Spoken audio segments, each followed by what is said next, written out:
সম্মানিত দর্শক, আপনারা দেখতে পাচ্ছেন কৃষক কচু নিয়ে লাইন ধরে বসে আছে।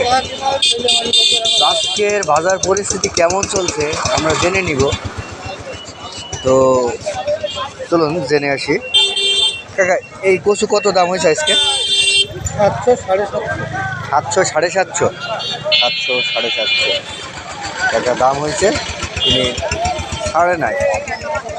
এইদিকে এইভাবে নিয়ে আসছে। এটা কত দাম হয়েছে ভাই? 500 টাকা। তো কত হলে ছাড়বেন?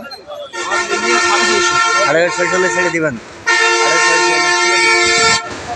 এদিকে এই ভাইরা দেখি বসে আছে।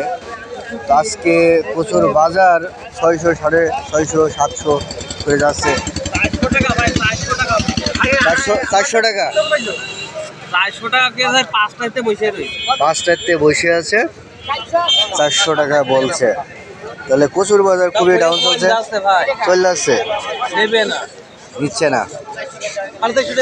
এদিকে দেখুন এই সাইড আপনাদের আমি যদি একটু দেখাই, এই সাইডে কিন্তু নিয়ে দাঁড়িয়ে আছে 400, 500, একটু ভালো মানের 700 টাকা এমন চলছে বাজার মূল্য।